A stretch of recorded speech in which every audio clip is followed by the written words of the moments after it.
This is Python's Paradise. This is your host, Greg Gilbert, aka the Python Hyena, straight out of Fredericton, New Brunswick, Canada. But I have an I Love Toronto shirt behind me because, well, that's what I would like to make my home is Toronto. I love Toronto.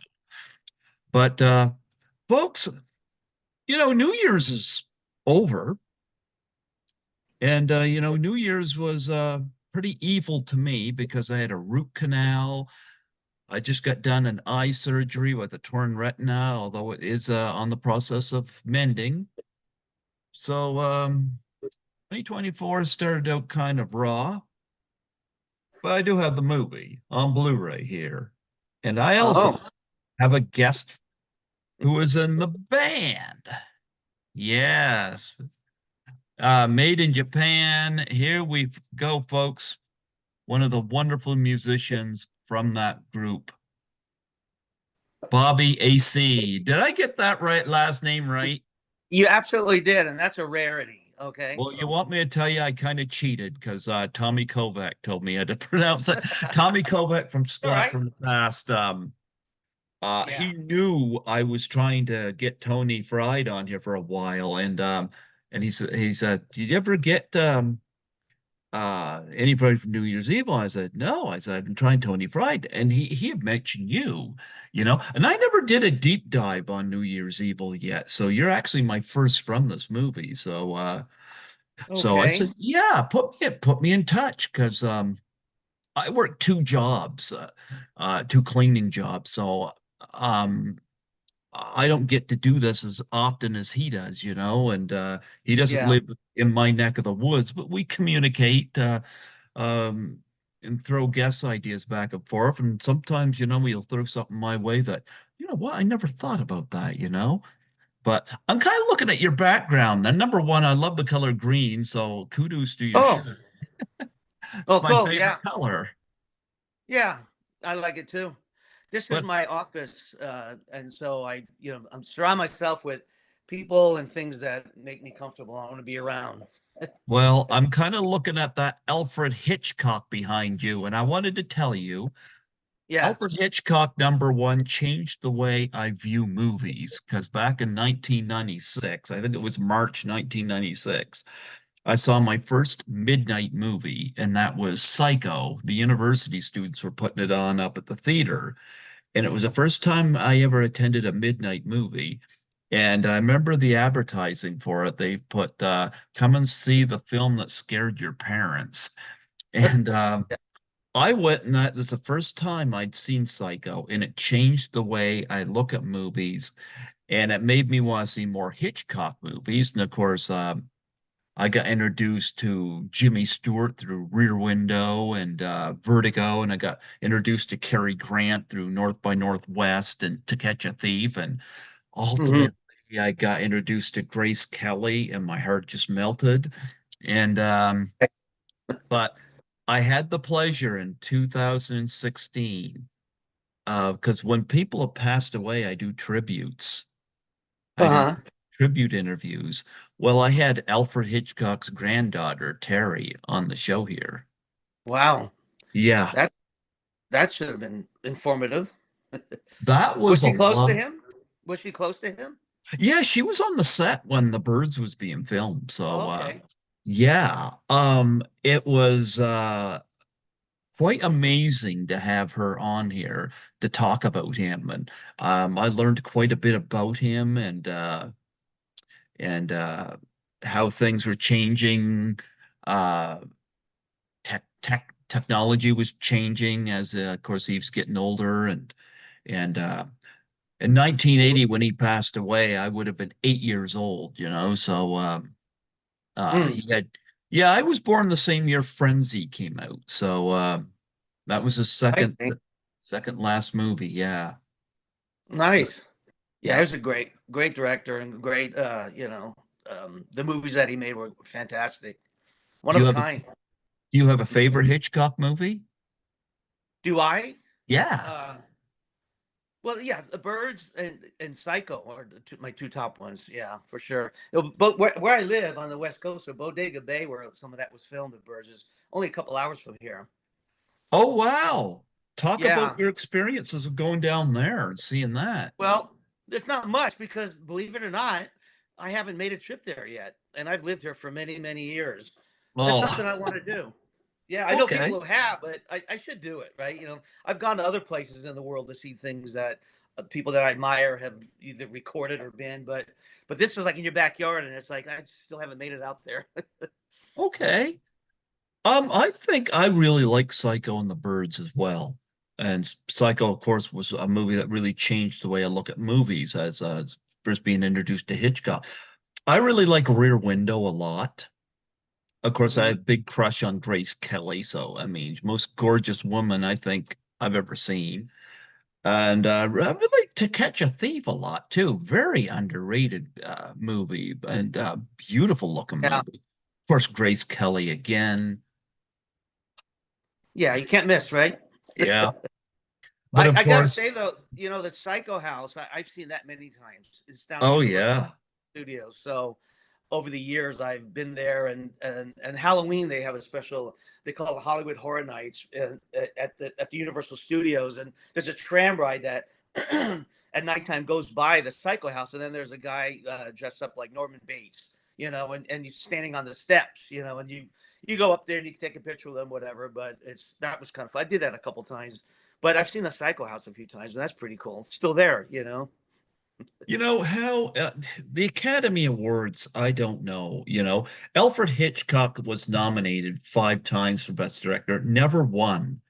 And I'm like, was that deliberate, Because sometimes and Kubrick, of course, was nominated 4 times, never won. And sometimes I wonder, like it took Martin Scorsese's till The Departed before he finally got a win. Spielberg's been lucky to win a couple times, but sometimes I wonder whether some of these renowned filmmakers get purposely ignored when it comes to an Academy Award win. Yeah, that I don't know. I don't know, but Yeah, he's well deserved. Should have had it. yeah. So, a huge Hitchcock fan. I gotta say, love that image behind you. What's that? A bat in that frame behind you too? Yeah, that's a real bad. I got that in Salt Lake City last year, actually, and You didn't get that from Ozzy Osbourne? no, I think he ate them all. I don't know, but yeah, I just got that. I love it. I know you can't really. You can't. I don't know if you get a good shot of it. His mouth. I mean, the teeth. I don't know if the teeth are real, but I don't really care because they just look really bad. They're really nasty. And that's one of the reasons why I got that one. But yeah, that's a real bat. And I'm looking there behind you, got that nice Beatles set up there on the shelf. Oh yeah. Let's see. Let's see. Oh, look at I that. got a lot of stuff up there. Those Beetle dolls. They're crowded by all the other models and dolls that I have. Things that I like and collect it. I like monsters a lot. You Yeah, know. Yeah. that's So why I you hung collect them. around with Tony Fried. Tony's great. He's a great songwriter, man. No, So, when I'm with Tony, it's music and that kind of thing. We Monsters is something different. We don't uh-huh. really talk about too much, but yeah, no, he's a great songwriter. I had a great time playing with him and knowing him and stuff, and I'm so glad that we're still in touch. He lives in Los Angeles. I You live up in. give him a nudge for me. You tell him that Oh, I will. yeah, you'll get the experience. I know Stefan's told him, but who's your favorite Beatle? Well, John, always John, huh? was. Yeah. You got to pick one, right? But John, I've Well, always liked him. Even in the early, even when they first came out, because I was around that back then. I'm a little older yeah. than you, and I've always liked John. Well, nobody told me there'd be days like these. Yeah, right. That was a song. Yeah, do you have a favorite Beatles song? Probably I want to hold your hand. My Um, favorite too. I remember hearing that growing up, I yeah. mean, yeah, I love Well, I, that. I think it was. I'm pretty sure it was the first hit they had in the states. But so I heard that a lot on the radio. But it's still a cool song, right? But I'm more of a Rolling Stones fan than a Beatles I fan. love the Rolling Stones. You have a favorite Stones song? Uh-oh, you just froze there for a second. What was Oh, your I'm question? sorry. That's Do you have a okay. Well, favorite Rolling Stones song? Satisfaction. That's a And great again, one. I saw the Stones in 1965 here in locally when Brian Jones was in the band, and they came when Satisfaction was a hit on the radio. So, Wow. but it's still a great song. You know, it's Yep. timeless. You know, and but I mean, I like a lot of them. A lot, mostly the early stuff. You know, but yeah, Satisfaction will always be my number one song by them. I like Painted Black a lot too. Oh yeah. Now, Yeah. well, who's the band that's up above your head there on the back there? It's above Hitchcock. Is that That's the the that's Beatles? the Nope. that's the Rolling Stones. That's You the mean the Rolling big Stones. picture? Okay. This one right here? Yep. Okay. Yeah, that is actually like from the photo session from Out of Our Heads, because the album cover of Out of Our Heads has that, slightly different Oh, okay. pose. I'm not familiar with that, but that was the album that Satisfaction debuted on, isn't it Right. not? That's Okay. right. In 2000, let's see, when was it? I think 1999, I think. I went to England for the first time, and I Hmm. went to a Rolling Stones convention in Brixton, Oh, and wow. I bought that. It's about, I'd say it's about maybe 3 by 3. Let's just say that. Hmm. And I brought that back on the plane with me all the way from England. I paid £5 for it. I love it. I framed it. Look at it. It's great. Yeah. Well, you get a great background. Like, if I didn't have this background, like I love Toronto, you just see a messy apartment. My Oh, my cat won't clean up, you know. well, can't expect them to. Now, you mentioned you like monsters and whatnot. What's your favorite uh creature? Feature movie, you mean? Creature Oh, like a creature. Oh, monster.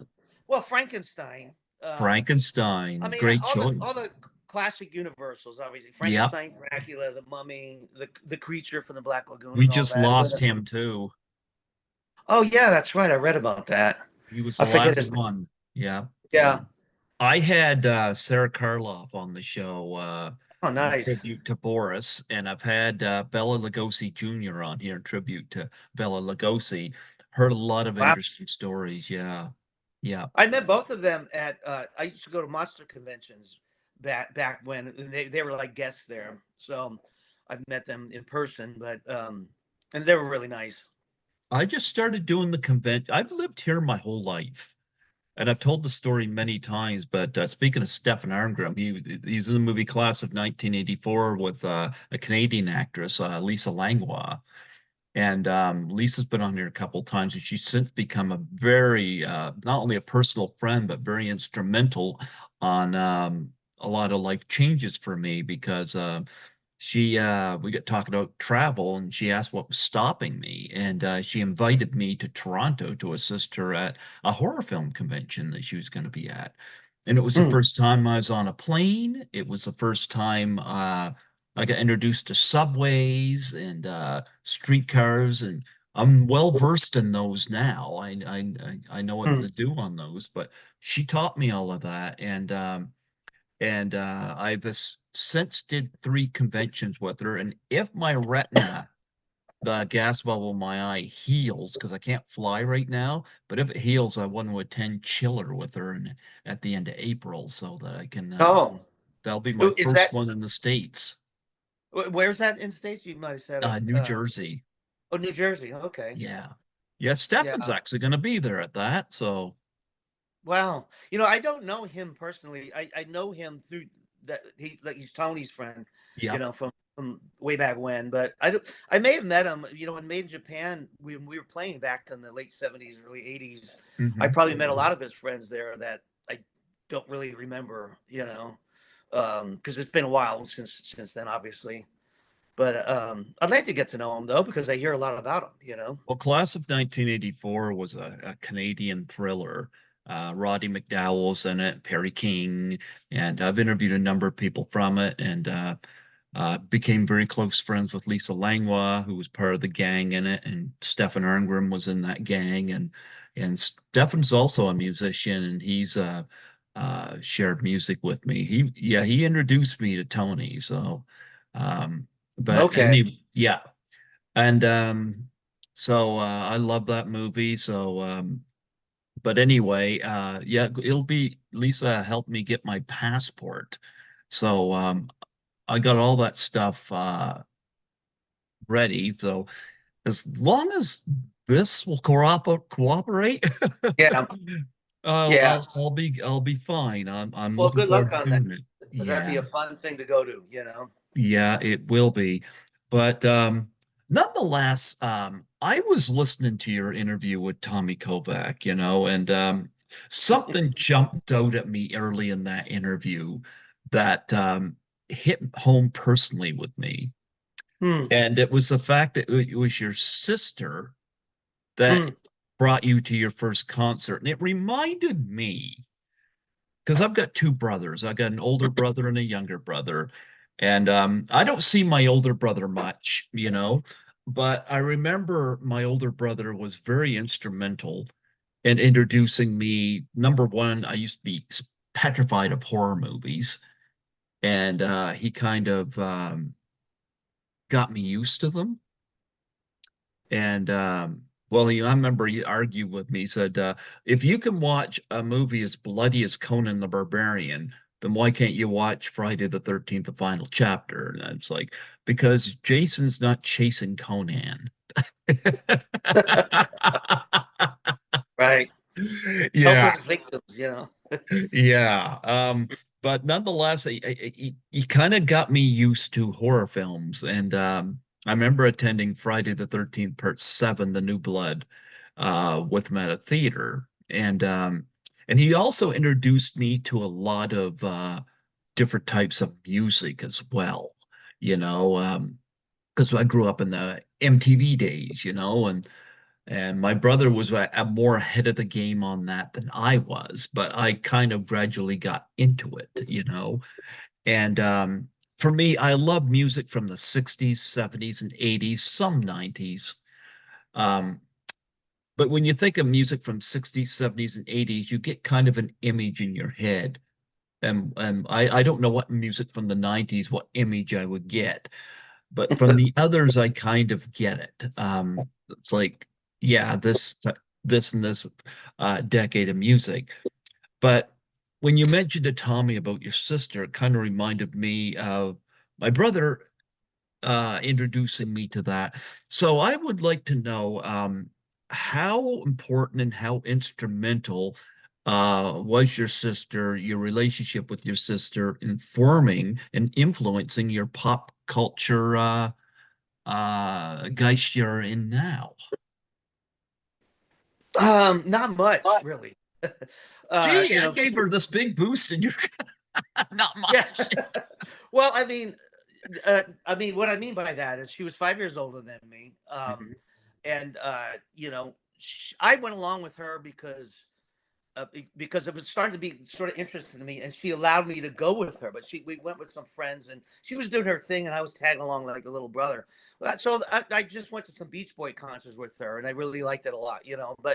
Um, but as far as any kind of music that learning my instrument or following bands or collecting records and all that, I mean, sometimes she would get records and I would listen to hers, but I didn't get a lot of like guidance or direction from her beyond taking me to concerts for the first time as like a 9 year old, you know, because Mhm. I couldn't go by myself. Like I said, I saw the Stones at 65, and that's probably the first concert I went with a buddy, and it was probably the first time that I went without her, you know, and that was the Stones. You know, she liked the Stones, but she liked the Beach Boys more still at that point. So yeah, that's I got my influences from outside the family. Okay. There's nobody in my family that was musicians or into theater or anything like that. I just was influenced from what was happening around me at the time, socially, you know, musically, I should say. You Oh know, yeah. that's what Well, that's what formed me. You know.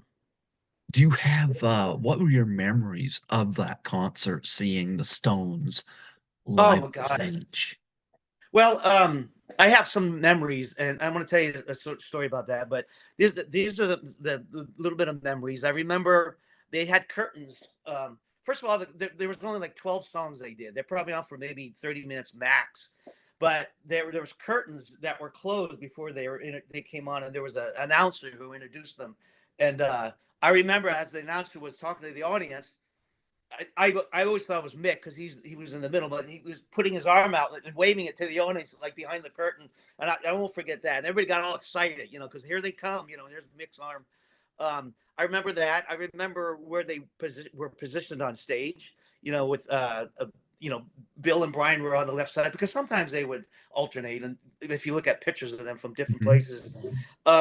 Another little thing that Mick did was, he wore a jacket, and he still does that, because I've seen him ever since then. Every time I've traveled to see them, but he took his jacket off and he would go like this, swing it like that, and of course he wouldn't let go. He put it over his shoulder, and just the audience would scream and stuff. And I remember seeing that.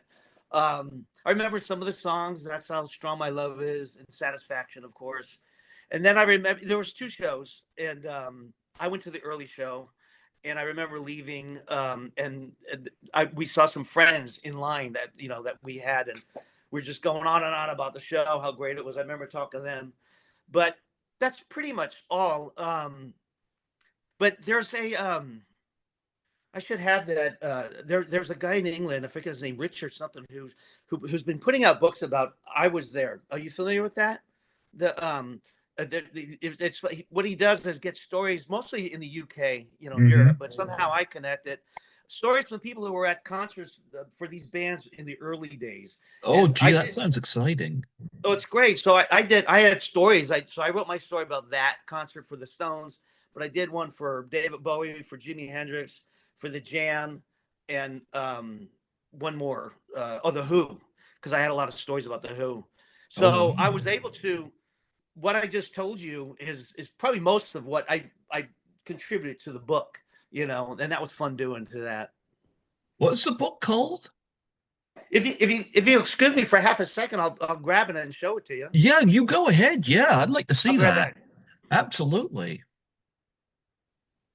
Yeah, folks, this is interesting. We'll go get to New Year's Evil momentarily, but I'm really digging that background uh, Bobby has here. Yeah. All right. So Oh, there we go. the book that I was just telling you about, the first book, okay, his name is Richard Houghton or whatever. But this is the Okay. book. Oh, This came out a wow. few years back, and oh God, I should show you this too. Hold on. Do you mind if I show you some stuff? Because I love showing Go stuff. ahead. Go right ahead. Yeah. I told you about the concert I saw on the Stones, 1965. Yep.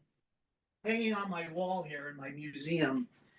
Uh-huh. I kept and I gave this to the book, and it's in the book. But this is the flyer for the show and my ticket stub over here. Oh, wow. So of Look course I at have that that. frame. Let's see. Uh, I could see that did you perfectly. see Yeah, that? December 4th. What year was that? 1965. Let me center it. Oh, there we go. So that would be yes, 7 years before I was born. Yeah. Wow. So anyhow, I'm showing you this because I like to do that. But also I sent it, and it's in this book as well. And one of the things along with your story, he asked if you would send a picture. So I sent a picture like of what I looked back then.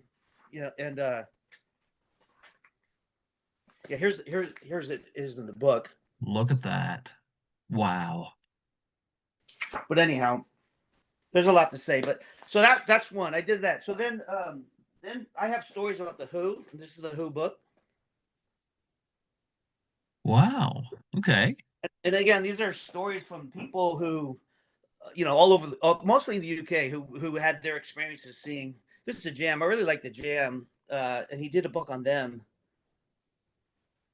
That's And incredible then stuff. I like that. Hendrix, Jimi Hendrix. Jimi Hendrix. You saw So, Hendrix in concert, huh? yeah, I saw him in San Jose at a rock festival. What the hell year was it? He went 60. way too young. Yeah. And then Yeah. Bowie, I got a great story about that. Oh, tell me. Well, I went to all of my stories are in those books, so Oh, everybody okay. We won't you can take find away them. from that, but No, but I'll just say the Bowie one really quick. If that's okay. yeah. It's kind of fun. I went. It was at Winterland in San Francisco. I went to go see T Rex, Mark Bolan, right? Okay. And it was a week before Halloween, and Hmm. I I used to take a lot of drugs when I was younger, right? Just for kicks, right? So I was on mescaline, right? So after in between bands, I went down to the lobby and I saw this poster of who's coming next week, and it was Ziggy Stardust. It was David Bowie as Ziggy Stardust because it was a Ziggy Stardust Spiders from Mars concert. Hmm. And then I was spaced, and I go, whoa! I got to come next week. I got to see this guy, man. This is something I've never seen anything like this, and I'm so glad I did because I got to see Ziggy Stardust, the Spiders from Mars, Bowie's first trip to America, and it was great, you know. So, but those stories are all in the books. Yeah, I remember Bowie passing. That was sad, you know. Not only a terrific musician, but um, even the stuff he's done in movies like Labyrinth and stuff like that. I mean, he was Yeah, really good in that, you know. So, but you know, it's funny going back to Stones. The big joke, Keith Richards still with us. You know, oh, man. yeah. I'm happy about that, you Oh, know. God bless him, you know, God bless him. But yeah, there's a lot of people joke about that, but I'm glad he's still here, you know. Yeah, Yeah, but he's still doing that. I see him every time. I'll be seeing him this year in Vegas again, and they're coming actually to the Bay Area where I live. So hmm sometimes I go to more than a couple of concerts. I travel to see him, but I think I'm going to lighten it up a little bit. You know, with Charlie passing and stuff. You know, it's just I saw them last time without Charlie, and it was fine. You know, it was Mick and Keith. I always love to see them, but yeah. it's just for me being a lifelong fan. It's just changed a little bit. You know what I mean? Obviously, so I still love them, but you know, I'll just go to a couple concerts this time around. The first concert I went to was in the late 80s. I saw Glass Tiger, which was a Canadian rock band. And that was an uncle had to go with me because I was too young to go myself. I haven't seen any of the bands in concert live that you had mentioned. That would have been amazing. I haven't seen concert in a while, but I have Yeah, seen a few. I have seen a few, but but you know, I saw Bruce Coburn. I saw Willie Nelson. I saw Avril Lavigne a couple times, and I was right up close to the stage when I saw her. And nice. yeah, I saw Hilary Duff, and I met her backstage. Very lovely person. Was Um, it as Hillary Duff like recently or like when she was a nope, that was child? back in 2006. I got a picture with Oh, her that's framed. Um, where I met her backstage. She was really chill, you know. mhm. I saw the Nitty Gritty Dirt Band, Dr. Hook, and some of those older bands. April Wine, that was the loudest concert I was at. Was April Wine. I saw Trooper, Canadian band, um, and oh gee, oh I saw Snoop Dogg and Oh, Ice Cube. They nice. played, and Brian Adams. Saw Brian Mhm. Adams. Yep. I've seen a few, but it's been a while. I think Chantal Kreviazuk, Canadian songwriter, I think might have been the last one I've seen here. Um, we don't get a lot that travel through here, you know. Yeah, Yep. Um, another one of the reasons I love Toronto. Toronto gets everything, yeah, you know. right. Sure. Yeah. But nonetheless, you mentioned the Beach Boys, you know. I like the Beach Boys too. Again, another staple of the 60s, you know. Well, The yeah. Beach Boys. Do you have a favorite Beach Boys song? I don't know. I don't really listen too much. I mean, the early stuff, you know, is Yeah, what I into, but you know, Surfing USA and Help Me Rhonda, you know, that kind of stuff. But I like again, Fun, Fun, Fun. oh yeah, yeah, Yeah, absolutely. I got 45s, picture sleeve 45s in the albums when I was a kid, and I still have that kind of stuff. So again, they just in were so I was so impressed by them, you know, being really young. And again, when Elvis was big, I was still kind of young, so I hmm didn't get it really, you know. And so I got a little bit older in the early '60s, let's say, and when all that the group sound and the surf sound that really impressed me. You know, but my following them is long gone. I mean, because there's been so many different members. I mean, Brian Wilson stopped touring with them many years ago, and there's so many different members. I never kept up with them, and now it's just Mike Love, you know. So it's been that way for a while. But but yeah, I I still I'm glad that I was able to go to those shows because it really impressed me. I even took pictures. I had some pretty good seats of those shows, and that's when they used to wear the striped shirts, Yeah. and that type of thing. And I took some pictures, black and white pictures that I have from that. So I was glad I Oh, did that. it's fantastic. Absolutely. Absolutely. Yeah. Yeah. And of course you're a bass player. I understand. Now, what made you want to be a bass player? Why that instrument?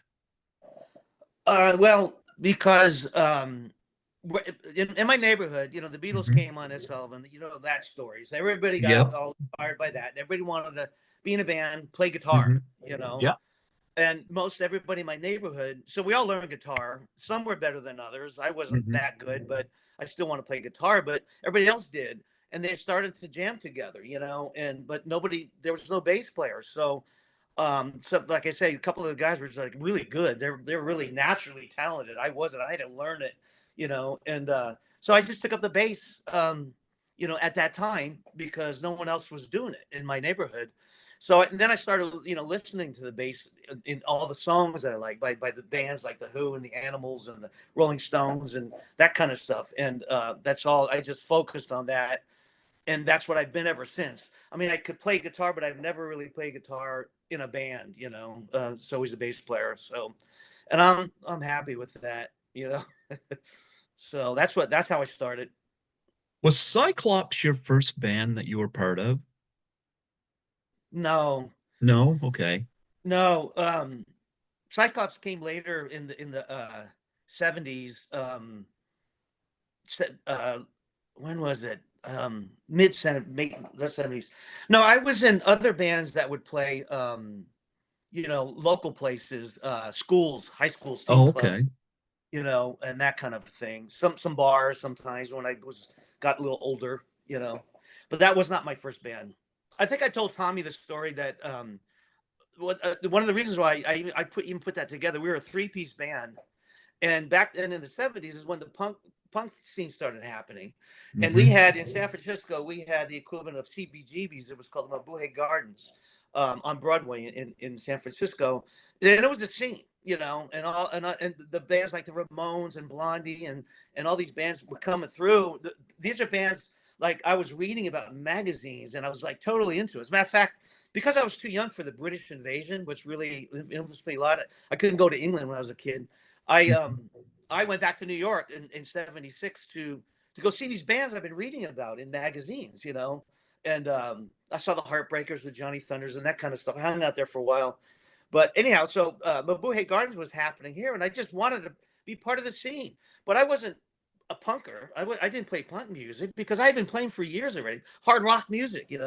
But still, there was a lot of bands that were still in that mode, when the punk thing started happening. So a lot of rock bands were playing this place. So I was able to get booked there, and so I just had a drummer friend and a guitar player friend and said, "Hey, I want to play the Mabuhay Gardens. Let's put some songs together, original songs, and that was fun always, and that's why we got together. That's what we did, and we didn't really go much further than that. I didn't even know how long we were together, but I got to play there about three, 4 times. But the big thing was that we opened up for the Damned on their first visit from England, which was they were the first English punk band to come to America before the Clash and the Sex Pistols and all that. And again, I didn't know that much about them, but I met them, and to this day, I mean, they're still one of my favorite bands because they're still putting out really good music. So, so that's the story of Cyclops, basically. Well, here's a question. Do you remember the first time you ever performed, especially live, not just by yourself, but live? What was like? Were you nervous, or was it just something you gravitated towards? Oh boy. First public gig. I don't know if I could clearly remember the first club. I mean, when we used to play in the garage and we would learn stuff and write songs because I was in the original band, we'd have people sitting around. It was like a Hmm. party, you know. Back then, we'd have Hmm. people hanging around, and to me, that was half practicing and half performing, you know. Hmm. But as far as a public place, I probably was nervous because I was playing with guys that were a little older than me and had a little more experience, and I think it was just like a bar, you know, locally. Um, but I can't, you know. Was I ever nervous though? There might have been some times when I was nervous, but honestly, I don't.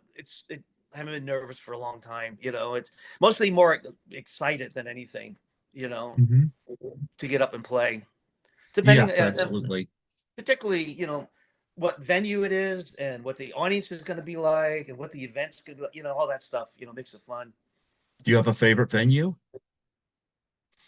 Well, right now, you mean from my past or like up to because I still play music. Anytime. Yeah, anytime. Well, okay, right now, my favorite venue is on an aircraft carrier. It's called the USS Hornet, and it's parked up here in Alameda. You know, it was used in World War II, and it's a museum. But we do I'm in a local band right now called the Cocktail Monkeys. Been together almost 19 years. It's a cover band. It's not original, but that means we work and we get paid. You know, but anyhow, one of my favorite places is on the USS Hornet, this aircraft carrier. We do their Monsters Bash like every year, and it's a big Halloween party on this air, and there's thousands of people, and it's because I like Halloween stuff, you know, as Yeah. you probably figured out because of monsters. But so that's my favorite place really right now. So, where did you get the name Cocktail Monkeys? Well, the guitar player in the band, Marky, Hmm. we played together in the 70s. I mean, the 80s, whatever. So I've known him a long time.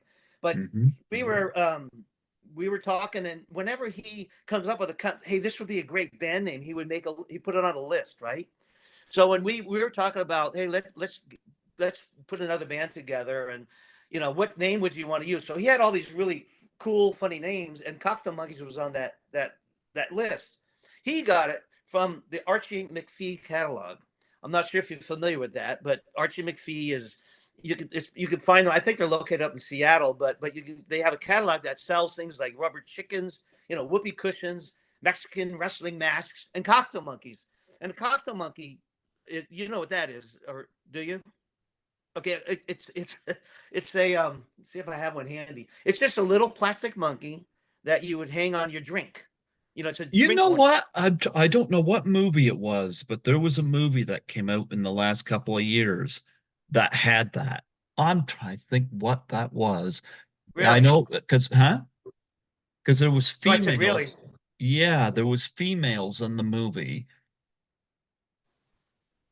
Oh, I think it was Clock Watchers, I think it was. And because one of them was missing, there was one that was stealing, one of the office workers was stealing stuff, and they stole her the monkey that she'd have on their drink. Oh, okay. I think it was Yeah. Clock Watchers. An office female office workers. I think it was uh sometime in the late 90s that movie came out, but yeah, Mhm. that I think is the movie that I come familiar with that. So I didn't know what that was, but that's immediately what I thought of when you mentioned it. Yeah, that's what it was. So that's what. Here's our logo, by the way. If you want to see our logo of the band, so you can see the Oh, I can see that. I like that. Oh, what a great logo. I'm going to try to center this best I can. You can see the monkey hanging Yep, from I the can. cocktail Yep. glass. Oh, that's We great. yeah, we've been using that from the beginning, and you know, why change it? I think it's great. It Colors in is it a and stuff. great logo. Yes. Because you That's know, the cocktail monkeys, they come in different colors. You know, blue, Yep. red, green, yellow, and so that's why, you know, having all those colors kind of goes along with the whole idea. You know. I like that. What a great logo. Yeah. Yeah, it's a lot of fun. Yeah. Well, you know what? I usually work overnight. So when I got before I went to my eye appointment early this morning, I They done my bed and I watched New Year's Evil just to give my, it's been a while since I watched it, and it's kind of like um I grew a new appreciation for it because um I always thought of it as just a typical slasher movie, but I'm kind of like there was stuff I really picked up on in this movie. For one, the it's like I'm gonna get the actor's name here. Kip Niven, who played the I mean, Yeah, from the evil. they know from the get-go that he's the killer. They don't spare that. And normally I'd be against that, but no, I like what they did with him. And here's one thing that really got me with this movie. They could have made a really repetitious, formulaic horror film, but they did some stuff in this movie that I really, for the first time, really grew to appreciate. Like, he kills the woman at the beginning who's connected with Ross Kelly. And then, he kills the nurse and, Yeah, announces that on the radio. But I liked some of the hangups he had. Like, for example, dealing with the biker gang coming after him, it's just something that delayed him from trying to get to that next victim. The biker gang thing was really interesting. And he had another one where he was traveling with two females, and one of them was just yak, yak, yak, yak, yak. And you could just see the look on his face like, will this woman ever shut up? And can't wait to kill her. yeah. And he's trying to figure out because he keeps looking at his watch. And he's like, yeah, you got to make that phone call. I like touches like that in this movie. It's like, because in a lesser horror movie, they would have just thought about, let's get to the kill, let's get to the kill.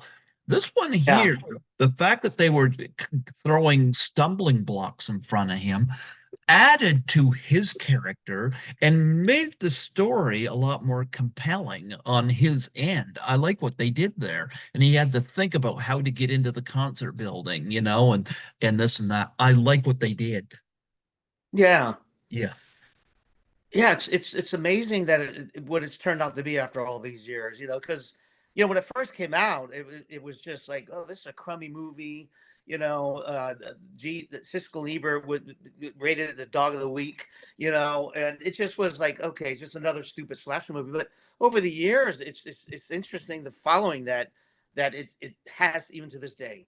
That people watch it on New Year's Eve, annually and stuff like that, and it's not.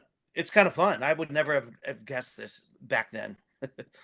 I wouldn't call it dog of the week. In fact, like I said, watching it early this morning before going to sleep, well, actually before going to my eye appointment, it was like I said, I noticed there was a lot more dimensions.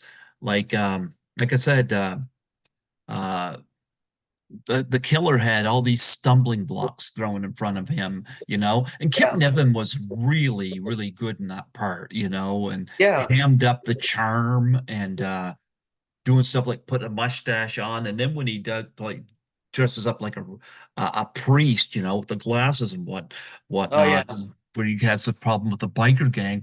I love little touches like that. I gotta say, I grew a whole new appreciation for the movie, um but nice.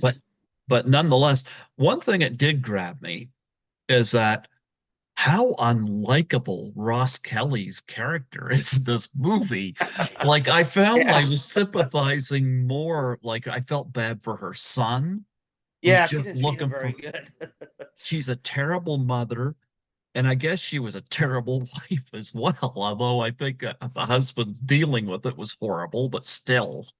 Yeah, Um, if I had one big criticism for the movie, is they failed to find a way to make her a little more sympathetic because I'm like I just was not rooting for her, and I think most people can kind of I can't speak for everybody, but I think on average most people probably be, what, we don't sympathize with her either.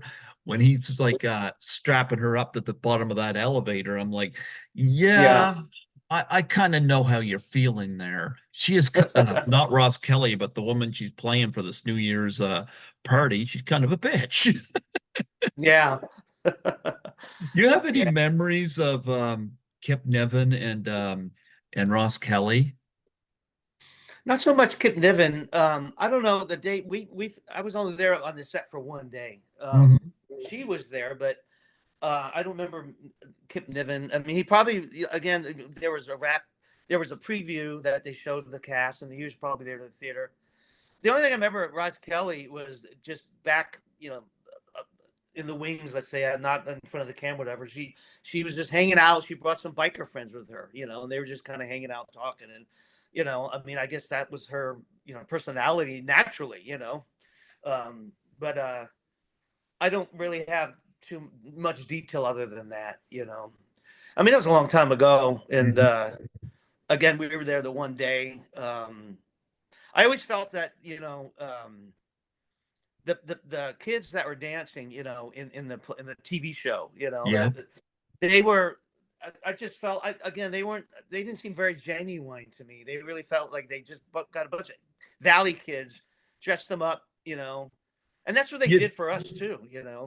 you know what's funny you say that because I felt the same way watching it this morning. The Uh-huh. the people in the attending the concerts, they like they had them played off as stoned out of their mind and bumping into each other and whatnot, and carrying on and making out. Right. And some of it seemed a little over the top to me, Yeah. but that's not on you guys. You guys were terrific, by the way. Well, thanks. Yeah. I mean, I wish we had more footage. I think I told this story to Tommy. You probably heard it on a show. If you don't mind me repeating it, Go ahead.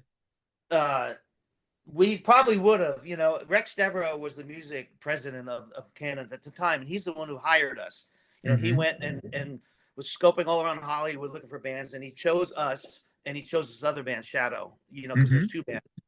And he asked both bands to write the theme song. And Tony's a great songwriter. I mean, we had some great songs. Even to this day, I love this stuff. Not just because I was part of it, but it really is good. But anyhow, um, so we went to go film the one night, and a disagreement broke out between one of the members of our band and the Rex Devereaux, the guy who hired us. And Rex got so mad that he just told us go home, you know. And so we almost didn't even do it after all that, right? And I thought to myself, we've been in the clouds, we've been working for almost a year now.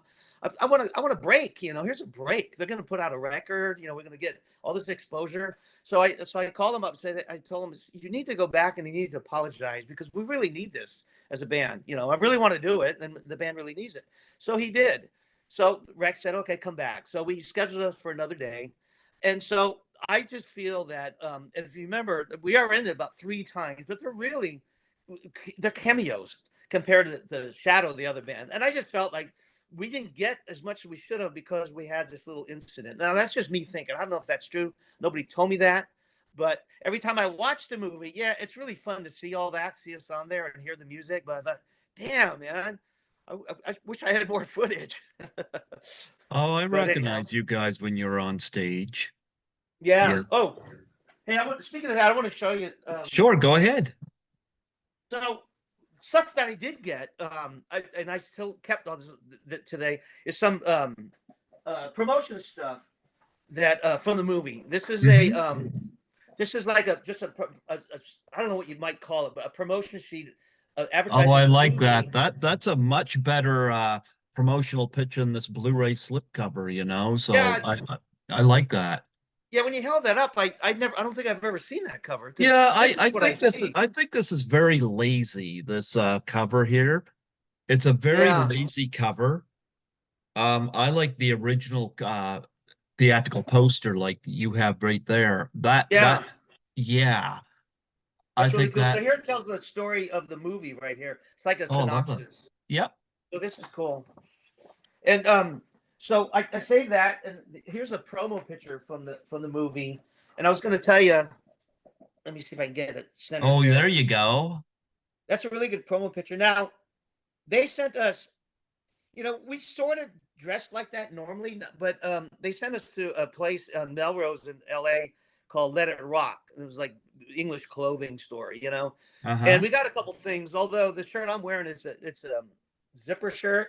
You can see Mm-hmm. right there.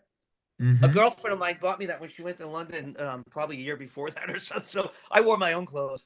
But anyhow, like I said, they dressed up the kids in the audience, but they sort of dressed us up a little bit. But it's a cool poster. Mm-hmm. This is so they did put out a single of two. We did three songs in the movie, and this is the single. One of I the songs, remember those. yeah, Canon. Yeah. Uh, so the Canon Records, and we did Suicide Ways, and The Cooler is on the single. And the other songs that's not is called Dumb Blondes, and they play that in the movie when those two blondes are in the car. Yeah. They come into the scene, whatever. And I thought that was pretty, clever for them to do it. Play that song just at that scene. Yeah. So, um, so I'm gonna tell you another. Can I tell you another story? Go ahead. You feel free. There's no time limit. We're not live. We're All recording, right. so Yeah, you we're could you good. could edit this. No, So, I won't edit anything. You're perfect. You go for oh, it. okay. Yeah. Um, like we're saying, all these after all these years, there's still interest in that New Year's Evil, and then Hmm. bands, obscure bands nobody ever heard of, is in these movies like Made in Japan. So, I at one point I was putting these little videos of some of our recordings with still pictures of the band from those days, and so I was making these little videos and I was putting them on YouTube, and so one day I got somebody comment said, "Hey, um, if there's any way I could get in touch with somebody from this band, please let me know." Well, I answered it because I was the one who's monitoring it. Turned out to be a guy. His name is Todd Novak, and he has a company. It was a book company, actually putting out books on music, but also records. And he was interested in it. And again, he's another person that got together with friends and watched New Year's Evil like every year, and it was a fun thing for him. Long story short, after a couple years, he wound up releasing a single of Made in Japan. Finally, 40 years later, of a couple of our songs, and this is the single, and that's the picture sleeve of that picture that I just showed you. Yeah. And the song's called Instant Hit. You're gonna see autographs from the guys in the band, except for the drummer, because I couldn't get it. Because years later, I hooked up with all of them, and I had them sign it because I just thought it'd be cool. There And you go. but yeah, but anyhow, so we got a single out years later, and I was excited about that too. Now, out of the three songs you guys performed, which was your favorite and why? Whew.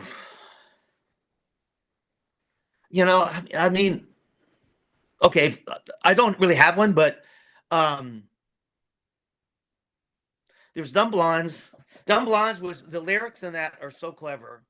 I mean, better than I mean, Tony was a great song lyricist as well, but I think the lyrics on it, if you listen close to that, they're great. The Cooler really rocks, and Instant Hit. I mean, no, it was the Cooler. Oh, Suicide Ways, probably the Cooler. I think. Okay. Yeah, but like I said, he had a lot of great songs. We worked together. There's a gap after I left Hollywood after those days. We lost contact, and then years later in the early days of Facebook, somehow we found each other, which is was kind of cool. One good thing about Facebook, if nothing else.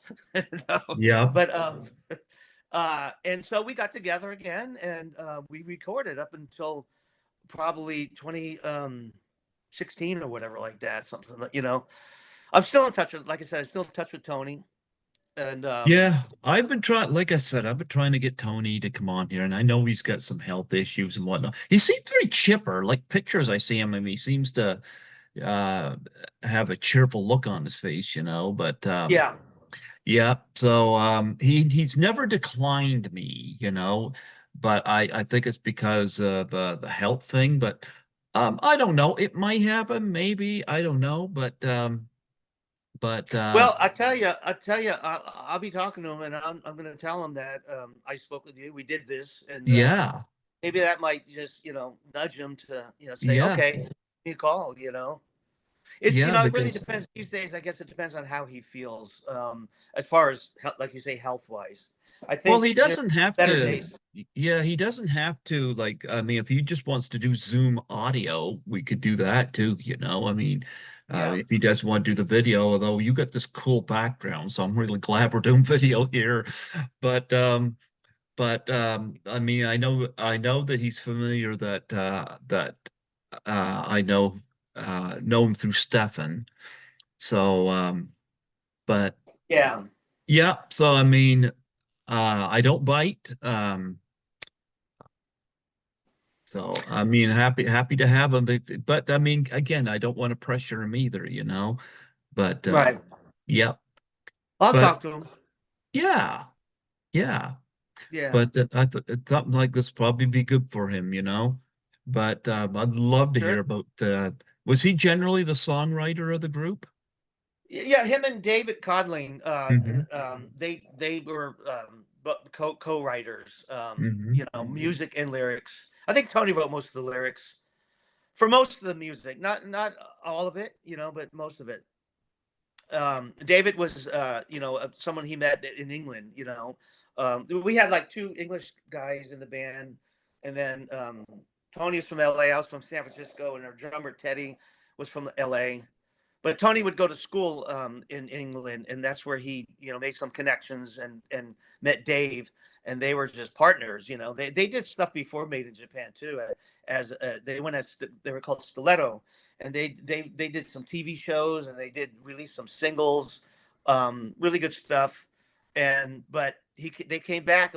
I had met Tony before he went over to England and met Dave. So when they came back, they said, "Hey, you wanna keep playing?" And so I moved to LA just to do that at the time. And Barry, the other English guy, he was in a band called the Heavy Metal Kids, which I didn't know about, but they're huge in the '70s and whatnot, in England.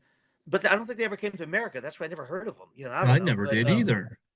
yeah, you should check them out. I mean, they're Okay. huge. They're a big band. They play with Jimi Hendrix, Led Zeppelin, Alice Cooper. They did big stuff. And Barry Okay. was a great, great talent. But Dave and Tony knew him from England. So Barry was in town. He came to live in LA for a little while. And we said, hey, because we were just there was four of us originally: guitar, bass, drums, and Tony was a singer. So Hmm. and Barry was kind of like the Mick Taylor, of the Rolling Stones, that accomplished guitar player. And so we asked him, would you play with us and stuff? So he did some gigs and he did the movie and so that was that Made in Japan later on. But Okay. What'd you say it was called? Heavy Metal Kids. Heavy Metal Kids. Okay, I gotta look them up. Look them up. Absolutely. And they have. I mean, the drummer, his name is Keith Boyce. He still lives in England and he still plays. And I think there's a version of Heavy Metal Kids. You know how that goes with old bands. They got one guy and I mean it's not probably nothing like the original band, but they still go. But just look into the Heavy Metal Kids history. That's what you want to see. And Hmm. his name is Barry Paul. Barry Okay. Paul. He was the guitar player. Now, between you and Tony, I gotta ask, how do you keep your hair so cool looking? Oh, um, I Because Tony, style it. I Tony's put still product. got the cool di digs too. Yeah, Tony. Yeah, he's got the '60s look. I got the '80s look. I guess people Yeah, always say, but I can't help it. I mean, this is the way it is. I comb it this way. I style it. I just yeah. use product. I grow it long, and and I like it. I mean, I sometimes I wear it down, and it's in my face and stuff. So, I, you know, I like this, and Hmm. I get all kinds of different reactions, but I don't care. Oh, I like it. I like it. No criticism. Like I've tried to grow my hair out, and I find it's just hard to keep it. And uh Yeah. yeah, so what's your secret in keeping your hair? Like how like what like and I'm not talking about falling out or anything like that, but just maintaining it. Oh, I don't think anything really special. I mean, you know, I keep it clean. I use good product, Hmm. shampoo. I color it. This is not obviously not Oh, my. come on. That's not your natural color. Come on. Well, wait a minute. It is my natural color. It's just my natural color went away a long time ago, so I have to maintain it with Miss Clairol. No, um, but anyhow, so I color my hair, and that one thing. But I use good product, and to give it a little bit of body, I use a mousse and a gel, and other than that, nothing else. Uh, I'm just fortunate, I guess. I don't know. You It's think supposed to be Tony this way. colors his hair? Um, he, I think he's got it right. He's my age. Everybody my I age colors their hair. Yeah. oh I'm not wow. around him enough to really keep track of it, but when I go see him, it's not as blatant as mine. I mean, I don't I just use jet black because I that that was my natural color, jet black, and I Okay. just yeah, I mean and I just always want to be that because that's what I am, well was. And Tony's got a lighter shade to his, but anyhow. Did you guys attend the premiere for New Year's Evil? And if so, what was that like? Well, we went to the cast premiere. Hmm. I don't again, I don't have a lot of big memories of that. Just most everybody, I guess, from the movie. I can't even remember what theater was that. It was in Hollywood somewhere. Hmm. But then I would go into the theater to go see it. It was playing at on Sunset Boulevard somewhere, but it was like third bill to you know uh, other horror films, and I just thought that was the coolest thing because I like horror films. I love horror films too, like I didn't growing up, but I've really I love horror films. And of course they say the slasher film craze was between 78 and 84, and I can really see that. I like all kinds of horror films, of different styles, but um back there in the 70s and 80s, that was where it was at its height with horror Yeah, film. yeah, Yeah. for sure. And like you said, this one was a little bit different. I mean, yeah, it had a little bit of blood in it, but it wasn't too Hmm. graphic.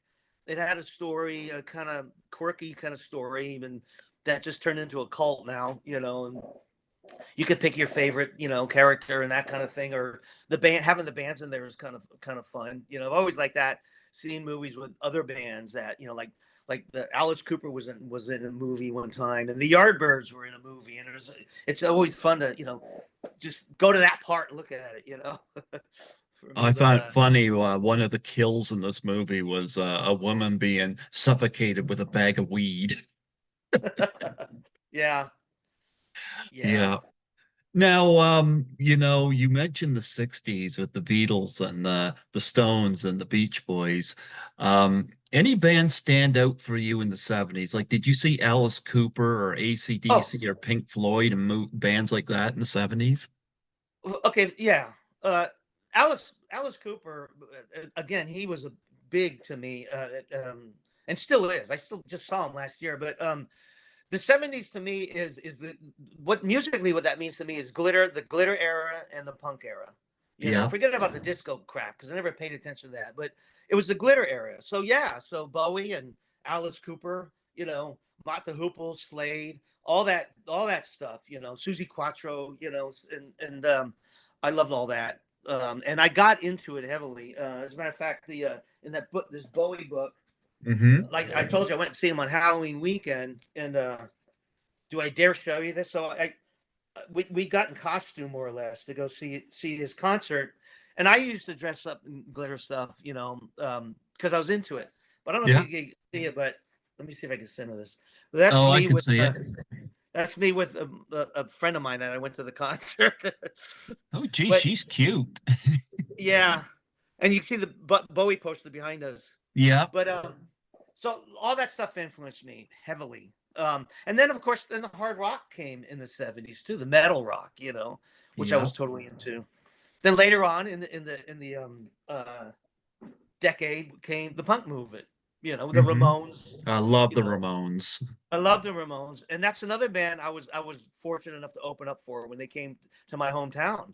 I was in I a met local band. Yeah, I met Johnny. I think Johnny Ramone. Johnny or Mark? Which one's the one still alive? Marking, Marky. drummer. Uh, Yeah. Okay, yeah, I met him at Frightmare in the Falls a couple of years ago, and he signed a drumstick for me. He had those on his table, and he signed my Blu-ray of Rock and Roll High School because I love that movie. And Yeah. yeah, it was really cool to meet him. Sad, I don't know what happened. They all just disappeared. To Oh, put it politely, you know. But yeah. No, I know. and he's the That one sucks. left. Yeah. Yeah, he just played here like last weekend. I wasn't able to go though, but yeah, and he was coming around, so I started looking at some just recently some things on the Ramones documentaries. I already know a lot about them anyhow, but it's always every once in a while I like to check in and just look at some concert footage and stuff because and their story and whatnot, and Hmm. they're just great. But I met them a few times before I actually opened up for them. They would come and play these little clubs. You know, they're Hmm. one of the bands I would read about the New York scene that was happening. And so when they came here, they played these little clubs, and I would go and I would be able to talk to them, you know, because it was you're just in a club. So I met up with them a few times. But I remember when we opened up for them, and after the show, I was talking to Johnny Ramone, and I was all excited, you know, that we got to do. And I said, "Hey, Johnny," I go, "You know, what'd you think? You know, what'd you think of my band? You know, kind of thing." You know, I was younger, and he goes, Hmm. "Well, you know, you guys are pretty good." He goes, "But we don't normally open play with cover bands, you know." And I thought, "Yeah, I know," but I thought that was funny. But he was always nice, you know. Yeah. Uh, so I Yeah. love And of them. course, yeah. And of course, the 80s was the MTV era, you know, and um, Yeah. yep. And I like a lot of music from the 80s as well. What do you think of the state of music today? Now, I'll say this, you know, I saw Taylor Swift's concert movie last year. I gotta say it was stunningly done. A great experience. I enjoyed it a lot more than I thought I was going to. Not that I had any doubts on her. It's just it was Yeah. more than just seeing her on a stage. It was an Oh, experience. But yeah, great concert movie. But I find a lot of music today is very processed and they do a lot of the auto stuff with the voices and whatnot. And I don't know what I think about that. And um, whereas back in the 70s and 80s and the 60s, it was a lot more raw. What do you think of the state of music today? yeah. Well, obviously, yeah, it's changed a lot. It doesn't appeal to me so much, you know, and there's very few things. And unfortunately, I don't know if unfortunately is the right word, but coincidentally, the bands that I'm interested in are throwbacks to the bands and styles of music that I liked before. Hmm. And I can name a couple. There's a band called Starcrawler. I don't know if you heard of Starcrawler. They're from No. LA. Okay. They're a young band, and I just like their whole stage image and their songs, and it just brings me back to like the Iggy and the Stooges type of presentation. Female vocalist who's looks great, and so there's that. And then you ever hear of the Struts? No, I haven't. No. They're an English band, and they're young guys, but they are a mixture of, you know, the Queen, the Rolling Stones, all the classic rock bands, but they do it really well, you know, and they come off really well. So that's what appeals to me mostly. I don't really know a lot of new bands and new music because what I come across it just doesn't really appeal to me. So I'm stuck listening to stuck on the stuff that I really like a lot. I was trying to think. Now there are some things, because I am in a cover band, and Uh-huh. we want to appeal to all types of audiences, young and old. Yep. So, and we have a female lead vocalist. So we're fortunate enough to be able to cover some female artists that are contemporary. And there are Okay. some good songs and good things that we do. Like Miley Cyrus' song "Flowers" is a great. Okay. Yep. It got all these awards, but It's a great song, really, and she does a great version of it. So we do it, and it's a big hit. I She's not enjoy that. swinging around on a wrecking ball, is she? Now I think she's matured to a certain degree. You know, she's still pretty wild, but I checked out the video. But there's that Dua Lipa. We do a song by her. You know, we do a Yep. Lady Gaga song. You know, Oh, I love Lady Gaga. She is one of yeah. the ones I like her. Yeah. So there are some things from contemporary music that I'm okay with. You know, but Mhm. in general, like you say, the way that it's the production of it. Now here's a good example. We talk about Rolling Stones. My number one favorite band, pretty much my whole life. Yep. You know, they just released an album out, you know, I think it was last year, late last year, and it was produced by a young guy, Andrew Watt, I think his name was. He's in his 30s. He did a fantastic job, but for me, you know, it's just the production on it just doesn't have the Stones feel to it, you know, like from the Hmm. past. So, even though he did a great job and it sounds great, if you listen to it, it really sounds good.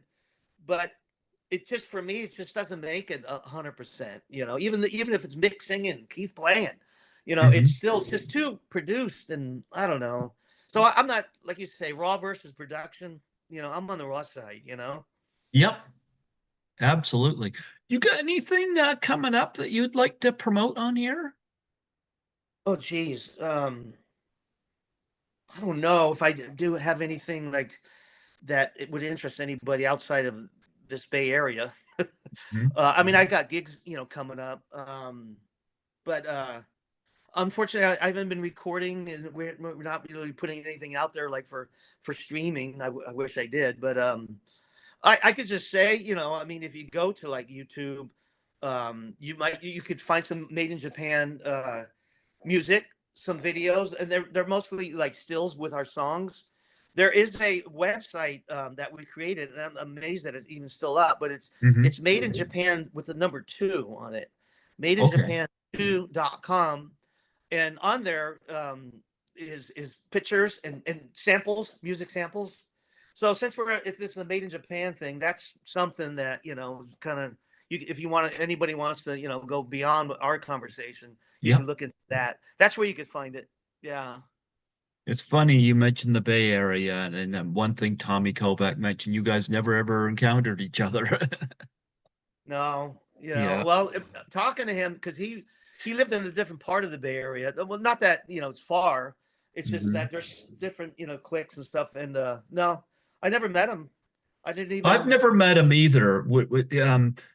Just doing the podcast, I sometimes, I'll connect with other podcasters and we'll throw guest ideas back and forth, and he'll say you should check this person out, this person was a really great interview, or have you got anybody from this movie, if not, this person's really good. Like Tommy does a lot of that, and he was the one that told me your last name was AC, he mentioned that, so I kind of cheated there, but Oh, hey, that's smart thinking. yeah, That's but either way, it's fine with me. But I appreciate that effort that you made. yeah, Yeah. yeah, Yeah, I was so wondering, you know, I didn't because we didn't really communicate much before this. uh-huh. I was wondering, how'd you find me? I mean, you know, where, you know, because it kind of came out of the blue, and I was wondering, but now it makes sense. You talked to Tommy, and I just did that in December, I think. You know, and he broadcasted on a New Year's Eve, I think, which was Yeah. kind of cool. Well, you know what? New Year's Evil was not a film I did a deep dive on yet. Tommy says he's had three guests from it, so I'm like, you're my Yeah. first from it. Now, I know I've been communicating with Tony Fry. It's not a film I've done a deep dive on, and I should. I should see if I can get some other people from it on. Um, I know Tommy has had an accident, where back a number of years ago. So he's got more time where he can commit to this, and he does a Mm. great job with it. Me, I got two jobs, so I have nowhere near the portfolio he does. Although I've done over 800 interviews since 2015, so Hmm. I'll give it that. And I've had Yeah. uh, yeah. Great. Um, and I've had musicians on here as well. Like I had Tony Basil on here, and Nice. yep. Had Tiffany on here. That took me back. Yeah, and Fantastic. yep. And I've had a number of people from the horror films that you mentioned. Like I said, I gravitated to that Alfred Hitchcock, because Oh yeah. yeah, I should send you the link to that interview I did with his granddaughter because I think you would I- enjoy that. We did our Is it on, top. Yep.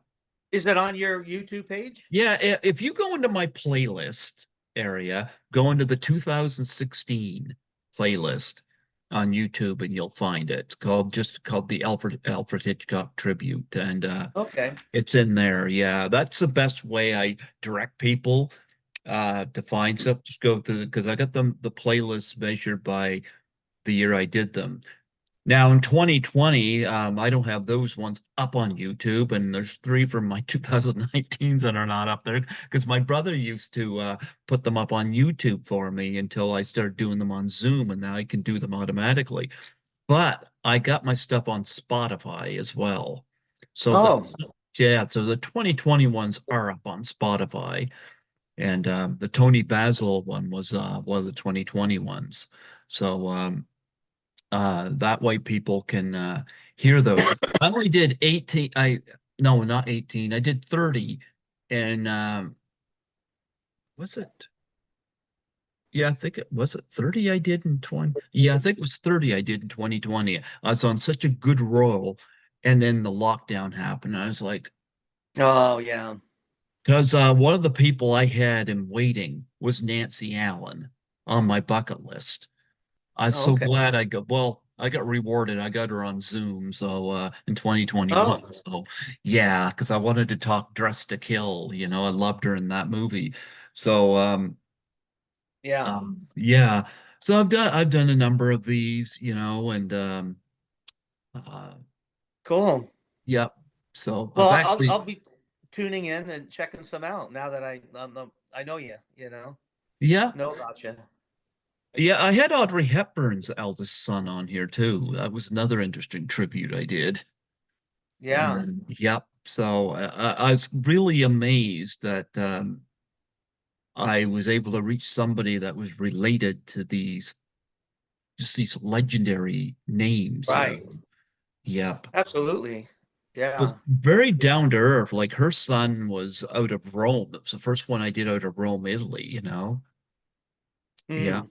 And I've been very lucky in some areas too, like I had Dick Miller on here 5 months before he passed away. I was lucky to get him.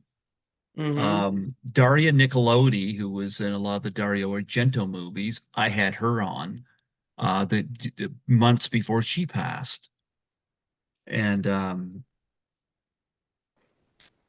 and I had the Asian gentleman, Ernest Harada, who was in Rosemary's Baby. You see him with the camera there, doing some flash photography at the. I had him on as well before he Mm. passed. And yeah, I hate seeing them pass away. I'll tell you, but Yeah. yeah, but makes watching these movies really cool. That I've interviewed this person, this person. It makes the experience a lot more fun. So Sure. Yeah, yeah. that sounds great. And plus, it makes this movie a lot more fun as well because as I was watching you guys on that stage, I was like, "Yeah, now Yeah. I just need to shake that tree of Tony Fried a little more." And Well, I'm just wondering who else you could snag from there. I don't know what Roz Kelly's up to these days. Have you even thought about her? I Think, have, I have.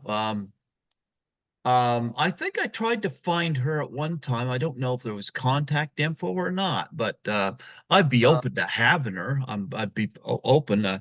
I know Tommy Kovac had mentioned in his interview with you that there's little controversy with her. I don't know the details, but oh, oh, but okay. yeah, it was controversy surrounding. I don't know what she did, or whatnot, but I know you had said, well, she was great on set and showed up with the bikers and whatnot. But Yeah, I've that's all heard, I know. yeah, I've heard some of the stuff with her as well, but it's not coming right to mind right now. So I hope she's doing well and I hope she's in good spirits. So Yeah. yeah, so no, I have fun time watching this. this morning, Good. and I should listen to this director's commentary on this as well. So I got some Yeah. documentary stuff on I don't this. even have a. I have a VHS copy that I bought at a toy show many years ago. And but I don't have a because then you could find it on, Amazon Prime. It was playing on Netflix for the longest time. You could just find it on streaming. So I never did get a copy of it other than You should. the video. I ordered this online. You should get it. So because it's Yeah, on here. It's got a audio commentary with the director and yeah, I'll show you director that. Emmett Alston, and they got Yeah. a making of New Year's Evil featuring interviews with cinematographer Thomas Ackerman and actors Kip Niven, Grant Kramer, uh, Twyf, Tofi O'Connell. I hope I said that right. Newly commissioned art by Vince Evans, and theatrical trailer. Well, it is good art, but I kind of like the original poster best. So Well, I'll show you the videotape that I have. This is the videotape. And it's got that cover, the calendar, yeah, I like that and on cover. the back it's got There you other pictures. go. But I still do have a VCR, but I never really watched this. That I could find it on Amazon Prime or Mhm. something. But that's all I have. Well, if you go on Amazon, I believe that because that's where I ordered the Blu-ray. Yeah. Oh Yep. yeah. Maybe I'll do it sometime because I'd be interested in the special features, like you were just It's saying. it's got special features here on the back of this. Speaking of which, you got the marijuana kill right here at the plastic bag. Oh wow. Yeah. Oh. She went out high. Well, you know what? It was such an honor having you come on here Well, thank you tonight. very much. Oh yeah, I had a great time, and I'm glad that you were open Good. to it. And I just want to ask before you go if you mind doing a plug for my show. Yeah, let's do it. Yeah, just state your You name and that you're from Made in Japan, and say you're listening to Greg Gilbert on Python's Paradise. okay? Okay. This is Bobby from Made in Japan. We were in the movie New Year's Evil, and I had a great time speaking with Greg Gilbert from Python's Python's Paradise. Yep. Python's Paradise. Yeah. Folks, check out New Year's Evil, check out Made in Japan, and if you're in the Bay Area, check out the Cocktail Monkeys if they're There you go. yes, check them out and see if they got any of those little monkeys on the edge of those wonder if Cocktail glasses. you know what? I, Yeah, I wonder instead of throwing drumsticks out, you guys throw those out at the crowd. uh, no, he doesn't. No, No, doesn't do that, huh? no. He should though. He should. And He and should. and one last thing, I will nudge Tony for you. I'll tell him to answer your call. Yeah, you put your foot down on him. Said, you do a lot of those selfies online and showing off your cool hair. You tell him your hair's cooler. Oh my God, I don't want to say that. Well, Oh thanks, yeah. Greg. It Thank you was good so to much for the talk with honor. you. Yeah, it was good Absolutely. talking with you. And I'll check out some of your shows as well. I appreciate that. I appreciate you. You mind if I send you a friend's request on Facebook? Yeah, go for it. That'd be great. I'll We'll stay do in that. touch. Absolutely. God bless you and thank you so much for the honor. You're very welcome. Thank you. Had a great Yeah, time. It was fun to talk. absolutely. Good Absolutely. night. You Take care. take care. Bye-bye. Bye bye.